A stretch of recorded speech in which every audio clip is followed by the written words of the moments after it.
আমরা যখন বলি যে আচ্ছা ঠিক আছে গোলাম আজম যুদ্ধাপরাধ করেছে, তার প্রমাণ কি? তারা তখন দেখায় পেপার কাটিং, যে ভারতীয় সমর্থিত বিচ্ছিন্নতাবাদীদের সমর্থন করতে সরকারকে, রাষ্ট্রকে সহায়তা করেন। তাহলে গোলাম আজম যদি যুদ্ধাপরাধী হয়, মাহফুজা নাম কি? আমি হাসিনার কোলে বসে টিকা খেয়ে সংবাদ সম্মেলন করেছি। এটা ছোটবেলায়, আমার তখন বয়স 5 বছর। আমি কখনো ছোটবেলায় আপনারা যেগুলোকে ইসলামী সাহিত্য বলেন পড়ি নাই, সর্বোচ্চ ওই মকসুদুল মুমিনিন, তারপর হচ্ছে তাবলিগে যে সমস্ত বইপত্র আছে সেগুলো পড়েছি। আমার বাসায় হুমায়ুন আহমেদ পড়তে দেওয়া হতো না, কারণ তার একটু চারিত্রিক নাকি সমস্যা আছে।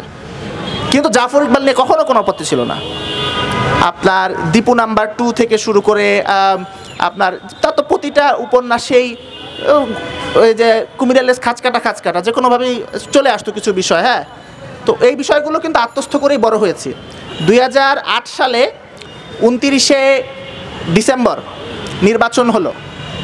2008 সালের 29শে ডিসেম্বর জাতীয় সংসদ নির্বাচন হলো। আমি তখন নানাবাড়ি নাটোরে, আমাদের তখন ক্লাস 5-এ, এখন তো পিএসসি এখনও আছে কিনা জানি না, আমাদের সময় পিএসসি ছিল না, বৃত্তি পরীক্ষা ছিল। বৃত্তি পরীক্ষা আর নাই না, তো আমাদের সময় বৃত্তি পরীক্ষা ছিল। বৃত্তি পরীক্ষা শেষ করে আমি গিয়েছি নানাবাড়িতে ভ্যাকেশনে। আমার খেয়াল আছে সে সময় আহাদ আলী সরকার, বিএনপির যে দুলু, তাকে পরাজিত করে নির্বাচিত হয়েছে। আমি রাতে খুবই আনন্দিত হয়েছি যে ঠিক আছে এবার তাহলে যুদ্ধাপরাধীদের ফাঁসি হবে, এবং বঙ্গবন্ধুর কন্যা সে এবার ক্ষমতায় আসবে।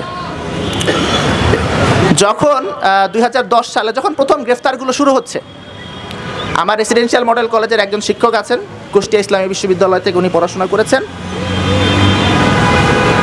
আমি আর বলছি না উনি কোথাকার সাথে কিসের সাথে যুক্ত আছেন, কারণ বর্তমান বাংলাদেশের যে পরিস্থিতি এবং আমরা বিপ্লবটাকে যেভাবে হ্যান্ডেল করছি তাতে আমি একটু আতঙ্কিত যে আমরা এটাকে টিকিয়ে রাখতে পারবো কিনা। সো এই কারণে আমি আর তার কোনো পরিচয়ের দিকে যাচ্ছি না।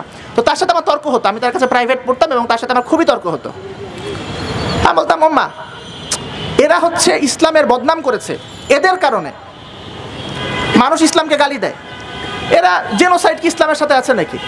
তারপর নিজেদের মা বোনকে পাকার্মির হাতে তুলে দেওয়া, এগুলো ইসলামের কোথায় আছে? এদেরকে যদি ধরা হয়, এদেরকে যদি বিচার করা হয়, এদেরকে যদি ফাঁসি দেওয়া হয়, তাহলে সেটা ভালো জিনিস। তো তখন উনি আমার সাথে নানান যুক্তি তর্ক নিয়ে কথাবার্তা বলতেন। এখন টিপিক্যাল জামাতি লজিক যেরকম হয়, ওনার যুক্তিগুলো ওরকমই ছিল, খুব বেশি ভালো না। কিন্তু ওনার সাথে তর্ক করতে যে আমি কিছু ইন্ডিপেন্ডেন্টলি ঘাটাঘাটি করা শুরু করি এবং ডেভিলস অ্যাডভোকেটের মতন করে আমরা যাদেরকে শাহবাগী বলি তাদের সাথে বুঝতে চাই যে ভাই এই তর্ক যদি দেওয়া হয় তাহলে এটা রিপ্লাইটা কী হবে। শাহবাগীরা তো ইনটলারেন্ট। আমরা আজকে এই তথাকথিত তৌহিদি জনতা, এই যে ইসলামী আলফামেল বা ইসলামী কিশোর গ্যাং, এদের অসহিষ্ণুতা নিয়ে কথা বলি। 12-13 সালে শাহবাগীদের অসহিষ্ণুতা যে কী পরিমাণ ছিল, এক শাহবাগী আর এক শাহবাগীকে রাজাকার বলে খারিজ করতো এবং সেগুলো নিয়ে ডেইলি স্টার আবার কলামও লেখা হতো যে শাহবাগ আমাদেরকে কথা বলার সুযোগ দিচ্ছে না, এতটাই ইনটলারেন্ট ছিল। শহীদুল আলম, সে শাহবাগের পক্ষে নিউ ইয়র্ক টাইমসে কলাম লিখেছে, সেও রাজাকার গালি খেয়েছে। তো এটা তো একটা প্রবলেম ছিল। তারপর আমি যখন ইন্ডিপেন্ডেন্টলি এই যে যখন এই যুক্তিতর্কগুলো ঘাটতে গেলাম, আচ্ছা ঠিক আছে ছোটবেলা থেকে তো শুনে এসেছি, জাফর ইকবাল তো বলে এসেছে যে এই যে দাড়ি টুপি, এই যে গোলাম আজম নিজাম, এরা রাজাকার। আচ্ছা ঠিক আছে আমি একটু দেখি প্রমাণটা বের করি, দেখি অপরাধটা কোথায় করেছে এক্স্যাক্টলি, আমি এবার পিন পয়েন্ট করবো, বের করে নিয়ে আসবো এই অপরাধটা, এই মানুষটা হত্যার সাথে সে যুক্ত। যখন ঘাটতে গেলাম তখন আমি 2টা জিনিস আবিষ্কার করলাম। প্রথম জিনিস হচ্ছে আমি তাদেরকে অ্যাকচুয়ালি অপরাধী প্রমাণ করতে পারছি না। 2 নাম্বার জিনিসটা যেটা আবিষ্কার করলাম সেটা হচ্ছে আমি তাদের যে নিরাপরাধ এটাও প্রমাণ করতে পারছি না। এখন এখানে অনেকে হয়তো আইনের ছাত্র আছেন, আপনাদের জানার থাকার কথা পৃথিবীর সকল দেশে সকল আইনি ব্যবস্থার মূলনীতি হচ্ছে innocent until proved otherwise. Shahbag আমাদেরকে মূলনীতি শিখিয়েছে, যেটা পৃথিবীর সকল ফিলোসফি, সকল মোরাল ফিলোসফি, সকল হচ্ছিল আপনার যে আইনি কাঠামোর যে দার্শনিক ভিত্তি তার exact opposite. Guilty until proved innocent. Burden of proof আর প্রসিকিউশনের ঘাড়ে নাই, বার্ডেন অফ প্রুফ হচ্ছিল আমার ঘাড়ে। আমি আপনাকে হুট করে বললাম এই আপনি যুদ্ধাপরাধী, আর আপনাকে প্রমাণ করতে হবে আপনি যুদ্ধাপরাধী না। এইটা থেকে শাহবাগের সাথে আমার প্রথম বিরোধ। ঠিক আছে,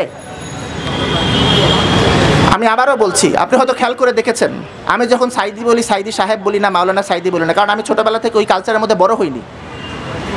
আমি আজ পর্যন্ত বলছি সাইদির একটা ওয়াজও আমি শুনিনি, একটা ওয়াজও শুনিনি।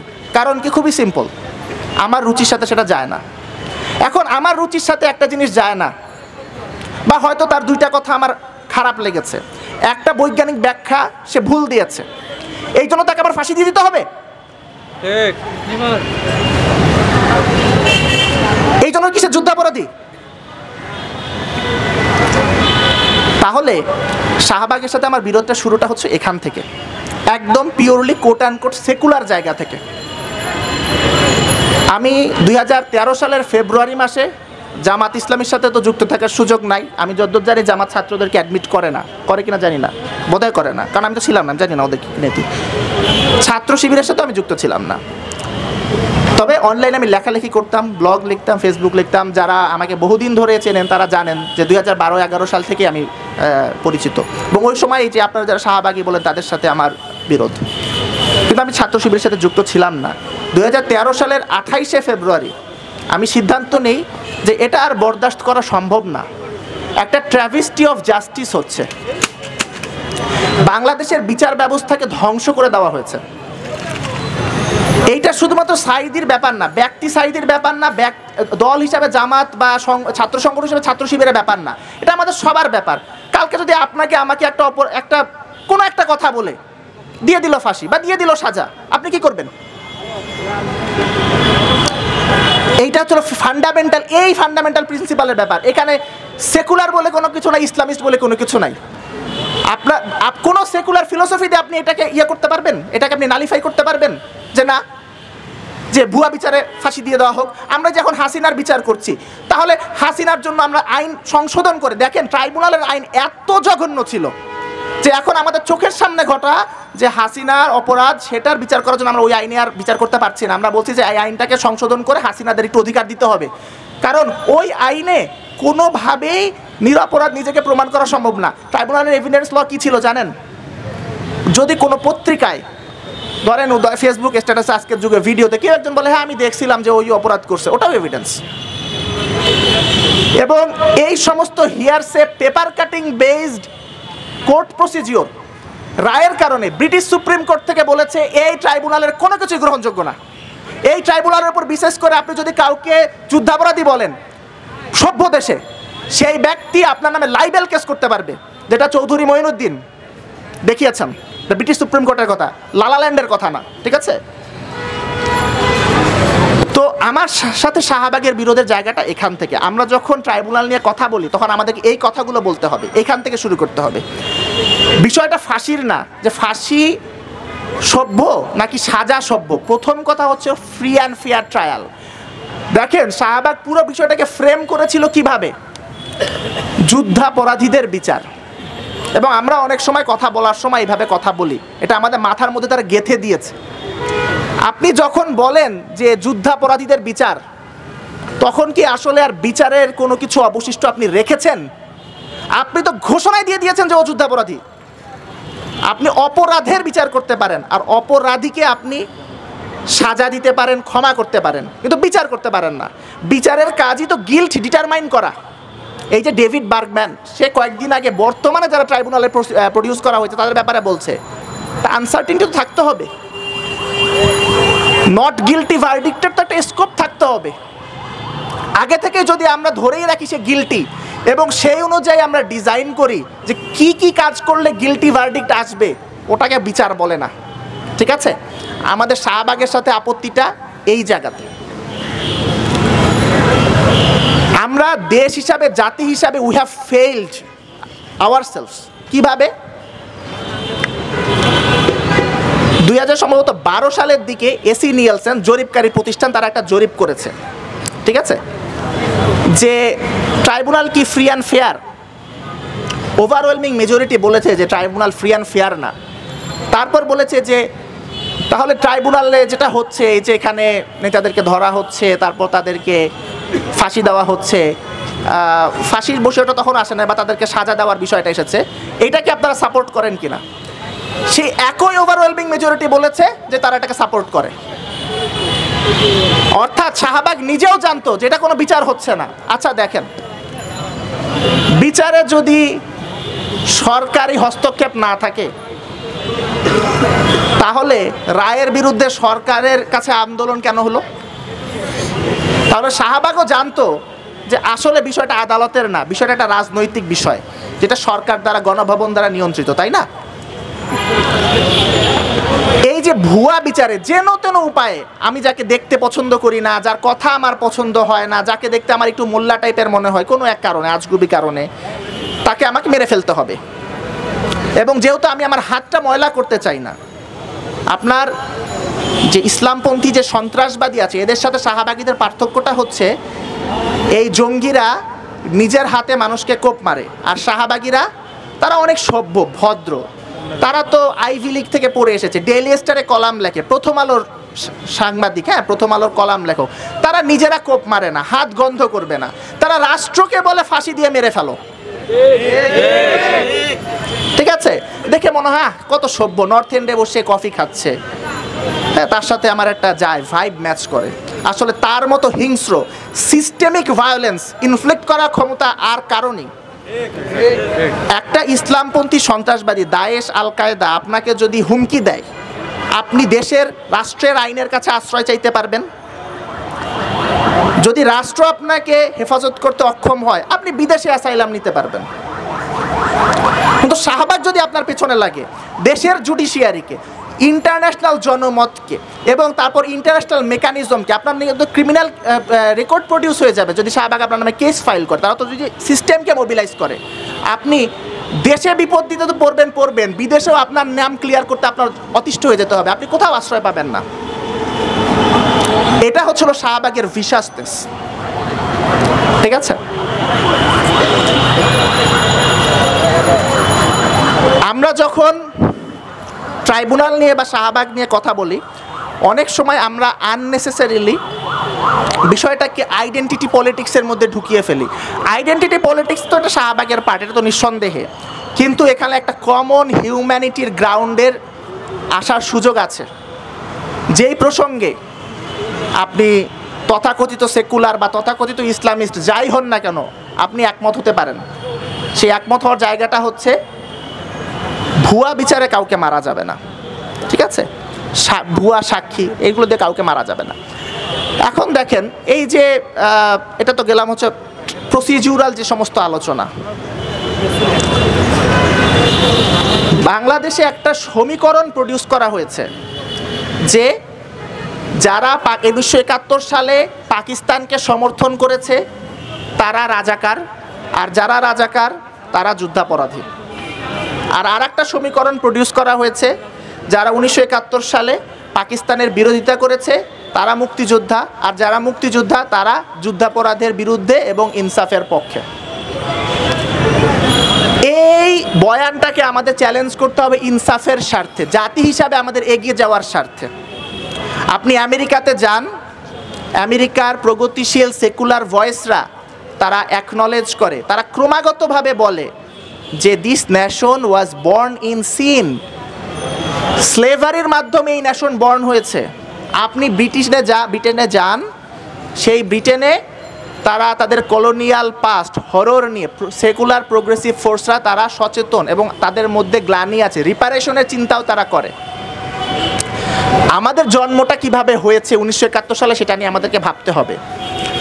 রাজাকার এটা একটা বাহিনী, নিয়মিত বাহিনী, বর্তমানের আনসার ফোর্স। এখন 2024 সালে জুলাইতে একটা গণহত্যা হয়েছে এবং সেই গণহত্যা আনসাররা কি ভূমিকা রেখেছে সেটা আমরা দুইভাবে জানি। এক নাম্বার হচ্ছে জুলাইয়ের যে ভিডিওগুলো থেকে জানি, আর দুই নাম্বার হচ্ছে বিপ্লবের পর সচিবালয়ে আমরা একটা আনসার লীগ দেখেছিলাম না? তাহলে এখন আনসারের সদস্য হইলেই সে কি গণহত্যাকারী? তা তো আমরা বলতে পারছি না, তাই না? আচ্ছা, তাহলে মোদ্দা কথা হচ্ছে রাজাকার হলেই কেউ যুদ্ধাপরাধী না, তাকে যুদ্ধাপরাধটা করে দেখাতে হবে। ইনফ্যাক্ট আপনি আন্তর্জাতিক যত আইন কানুন আছে সেগুলো দেখেন, যুদ্ধ করাটাও যুদ্ধাপরাধ না। পাকিস্তানের হয়ে বক্তব্য দিয়েছে, বিবৃতি দিয়েছে, এটা তো যুদ্ধাপরাধ নাই। পাকিস্তানের হয়ে যুদ্ধ করাটাও যুদ্ধাপরাধ না। যুদ্ধাপরাধ হচ্ছে যুদ্ধ করার সময় সিভিলিয়ানকে হার্ম করা, যুদ্ধের যে নিয়মকানুন আছে সেগুলো হার্ম করা। আজকে আমরা ডিসেম্বর মাসে কথা বলছি, আপনারা জানেন এই ডিসেম্বর মাসে আমাদের একটা বন্ধু রাষ্ট্র, কারো কারো ভাষায় স্বামী রাষ্ট্র, কেমিক্যাল উইপেন ড্রপ করেছিল আসমান থেকে বা আকাশের মাধ্যমে, নাপাম বোম, আমাদের দেশের মানুষকে মেরেছে। এটা হচ্ছে যুদ্ধাপরাধ। সে আমাদের পক্ষে না বিপক্ষে করেছে সেটা বিষয় না, কথা হচ্ছিল সে হার্ম করেছে কিনা, যুদ্ধের নিয়ম নীতি লঙ্ঘন করেছে কিনা, সেটা যেই করুক। 2016 সালে অ্যামনেস্টি ইন্টারন্যাশনাল বলেছিল যুদ্ধের সকল পক্ষকে যেই অপরাধ করে থাকুক না কেন তাকে আইনের আওতায় আনতে হবে। ডেইলি স্টার খেপে গেছে, কলামের পর কলাম লিখেছে, হ্যাঁ এত বড় কথা, যুদ্ধাপরাধ মানে তো শুধু পাকিস্তানি, অন্যরা কিভাবে যুদ্ধাপরাধ করবে? এই চিন্তা থেকে বের হয়ে আসতে হবে। পাকিস্তানকে সাপোর্ট করা আর রাজাকার বাহিনীর সদস্য হওয়া এক? রাজাকার বাহিনীর সদস্য হওয়া আর যুদ্ধাপরাধ করা এক? যুদ্ধাপরাধের মধ্যে আবার ডাইমেনশন আছে না? দেখেন শাহবাগ সব মুছে দিয়েছে। আপনাদেরকে আমি এটা, আপনারা রায়টা পড়ে দেখবেন। শাহবাগের স্লোগান ছিল যে কতে কাদের মোল্লা তুই রাজাকার, তুই রাজাকার, তাই তো? ট্রাইব্যুনালে কাদের মোল্লার বিরুদ্ধে রাজাকার হওয়ার অভিযোগটাই আনা হয়নি। রাজাকার তো একটা বাহিনী, ওই বাহিনীর সদস্য কাদের মোল্লা ছিলেন, এটা ট্রাইব্যুনালে হাসিনা অভিযোগই করে নাই। কিন্তু শাহবাগে তারা, আমরা তো সবাই জানি সে রাজাকার,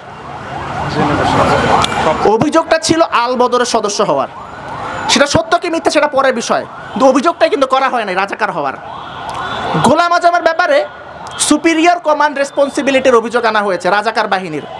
কিসের উপর ভিত্তি করে জানেন? যে ধরেন এই যে আনসারের এখন যদি একটা সম্মেলন হয় বা আনসারের যদি কোনো একটা বক্তব্য দেওয়া হয়, ধরেন জুলাইয়ের 25-26 তারিখের দিকে বক্তব্য দিতে পাঠানো হয়েছে, সেখানে শায়েখ আহমদুল্লাহকে ডাকা হয়েছে।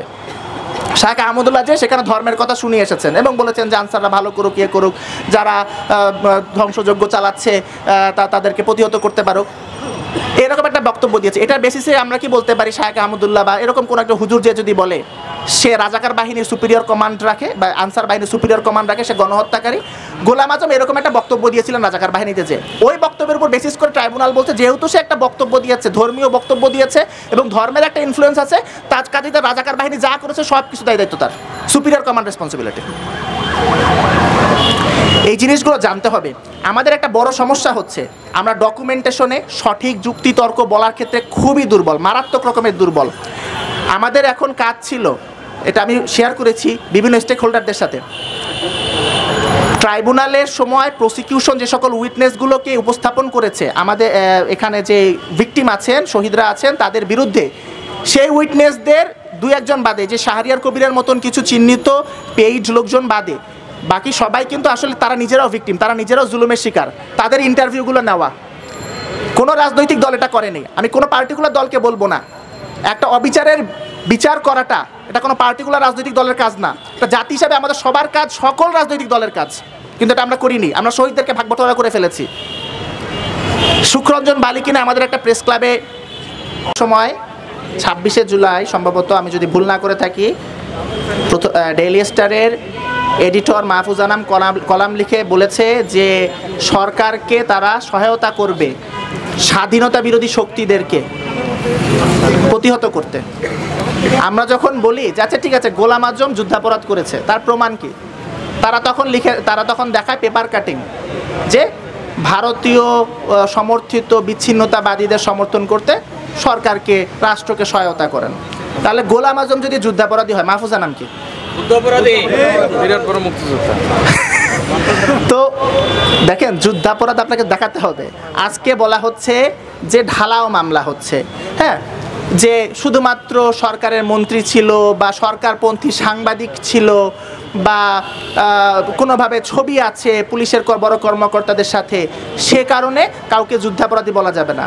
অথচ ট্রাইব্যুনালে, যেই ট্রাইব্যুনালে শহীদদেরকে শহীদ করা হয়েছে, সেই ট্রাইব্যুনালের এভিডেন্স ল অনুসারে গোলাম আজম যে টিক্কা খানের সাথে বৈঠক করেছেন, এটা ছবি দিয়েও ফাঁসি দিয়ে দেওয়া যায় গোলাম আজমকে। ওই বৈঠকে কি বলেছে যে গণহত্যা করিও না নাকি গণহত্যা করে, ওটা দেখার বিষয় না, ওই যে বৈঠক করেছে এটাই তো প্রমাণ যে সে যুদ্ধাপরাধী। এই বিষয়গুলো আপনাদেরকে চ্যালেঞ্জ করতে হবে, এই ন্যারেটিভটা।